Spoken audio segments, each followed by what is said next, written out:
It's not my hardware. I can't lose it. Okay. Yeah, thank you again so much, Tack. And next, we'll be welcoming up Matt. Oh, yeah. Excellent. Give you that.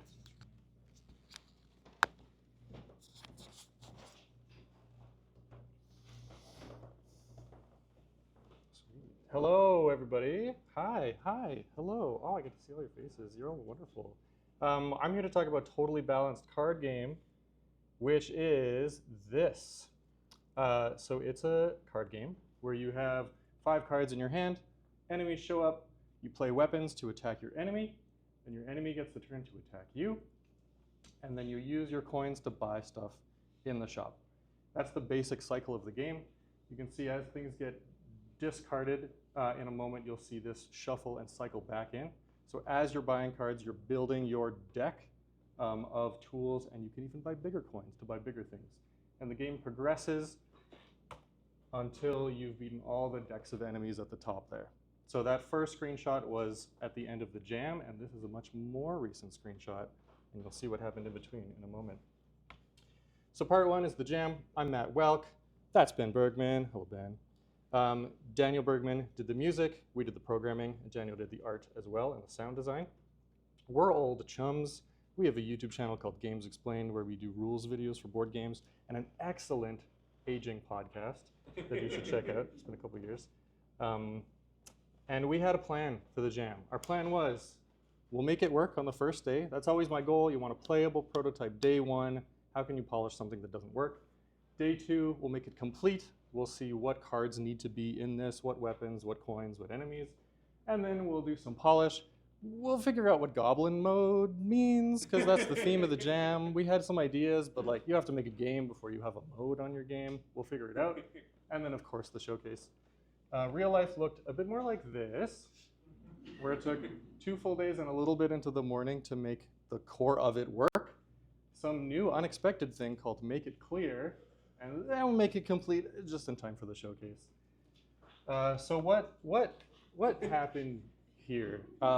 It's a red flag if I'm at the end of the first day and we don't have the full loop of the game yet. I've made this mistake before. UI games are hard. They're just hard.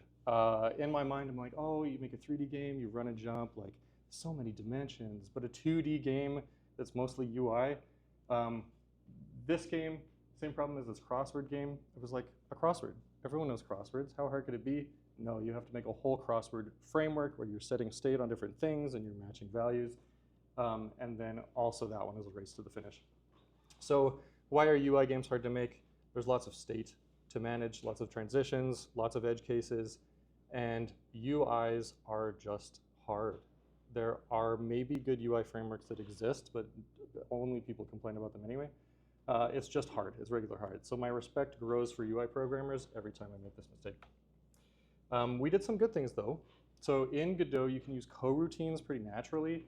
On the right is the whole outer flow of the game, from wait for the start button to victory phase. And we're just awaiting. So at the top, we have the ready function. So when the game starts, this just fires. And this function is running for the entirety of the whole game. And so we'll zoom into this section. So while there's an enemy and there's a new deck to draw an enemy, we do that, we do draw phase, we do attack phase, and we see if the game is over. And then within those functions that are being called, we can await other things. So here we're awaiting pulling the next deck. We're running an animation in there, we're playing sounds, we're doing whatever. When it's done, it pops out a monster deck, and this function gets to continue.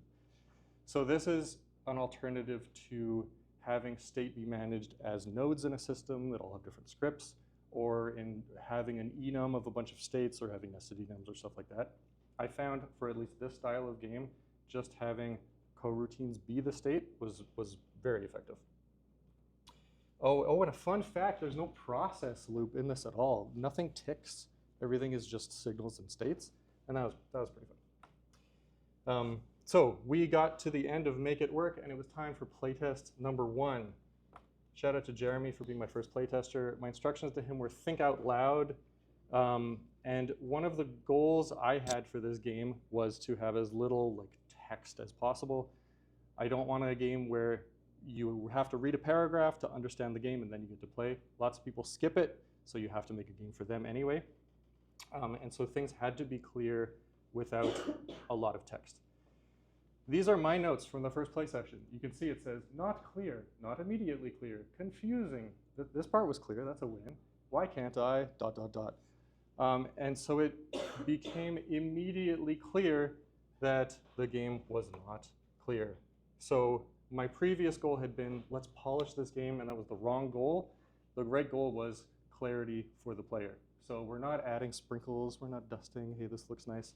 We need to make sure the players understand the game and everything's clear.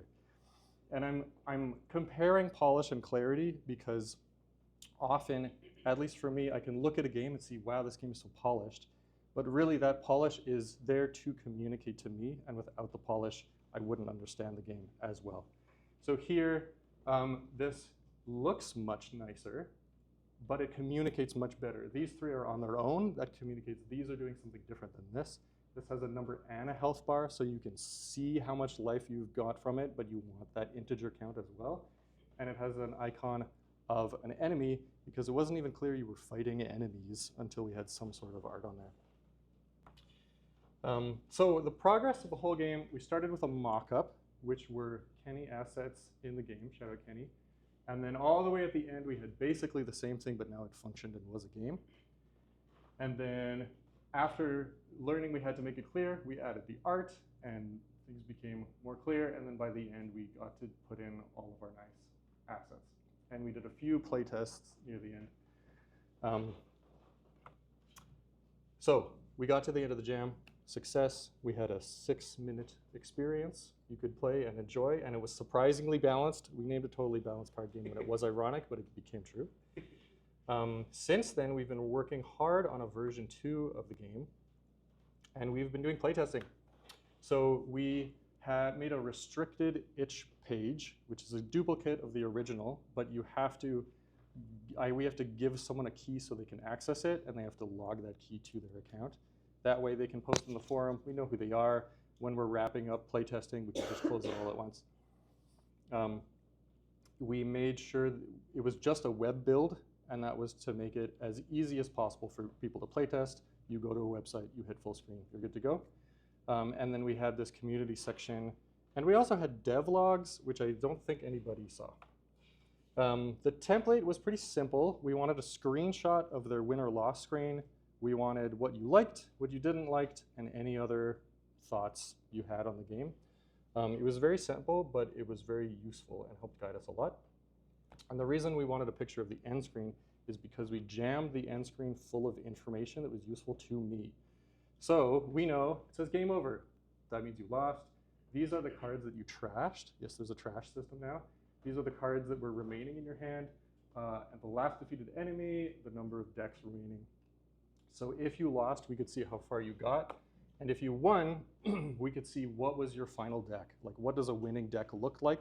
We could see a whole bunch of those. What did you trash in order to get there? And the fact that you won. So I wanted this feature originally because I wanted people to share, oh, here I won, I got this achievement, and this was my deck. Look how clever I am. But it ended up being very useful for playtesting, so we did it pretty early. Oh, and if you won, we could see how much life was remaining to see how close it was. And still, we're following clarity. Still, we're getting playtesters who are like, I don't know, what's that little guy? Like, what's he doing? He's taking your cards. And so we chose, we're going to use the metaphor of he's eating your cards. And so we have this little like munch, munch, munch. We have a sound that goes with it. Looking at it on the surface, you're like, oh, that's polished. But before we did it, it wasn't communicating enough what was happening to the player. So we're ending up with polish, but we're following the trail of clarity, and I think that's very useful. And version 2 launches tomorrow. Yes, that's right. We have 5 achievements. 20 for 5. The game went from a 6-minute experience to like a 15, maybe 20-minute, like to play a whole round.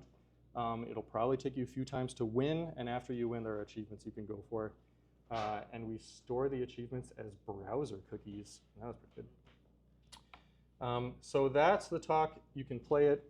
This is a QR code for the slides, which have those as hyperlinks. And then if you want to check out Games Explained YouTube channel, we haven't uploaded in a few years, but it's still very good. We just need subs. That is all my prepared slides. Thank you so much. Time for questions. Any questions? Yes. Why didn't you use the process function? If did everything in the ready. Part of it was to see if we could, but part of it is if we want to, we can turn on low processor function on Godot. So when you're running on phones and things, it doesn't like refresh the screen unless like a signal hits it or something. But if you're ticking, then like maybe it has to update. So that's kind of nice. And it also forces you into the Godot idiom of call down, signal up, which is good for making sure you have encapsulated pieces of code that aren't like, this isn't talking over there. It like signals up and that talks to it. Yeah. And then that way, and we had one coroutine and everything branched out from there. So instead of having this ticks, and if this ticks on the frame before this ticks, then it's wrong. We got to ignore all of that because it was just there's one update function, and if a signal happens, then it sets its state and keeps going. Any other questions? Yes? When you know Unreal and Unity and all these things, and how come you switched to Godot for this? We only have a few minutes. Well, I'll give you one example. Yesterday, I had to unzip Unreal Engine. And when I was unzipping, after 30 minutes, it was still calculating how much time it was going to take to unzip Unreal Engine. And this downloads and loads in 30 seconds total. So part of it is it's just so light and it's so fast. And Unreal Engine doesn't run on my laptop anymore. Yeah, so it's like it being like it's just an exe you download. It's like 125 megabytes, and it's also running on my phone. Like I can make games on my phone. Just the barrier is so low that I just grab it first. Yeah. Yes. I'm curious what kind of card games you all are inspired by. This game was inspired by 2 physical card games, Dominion, which is the original deck builder. We all know Dominion.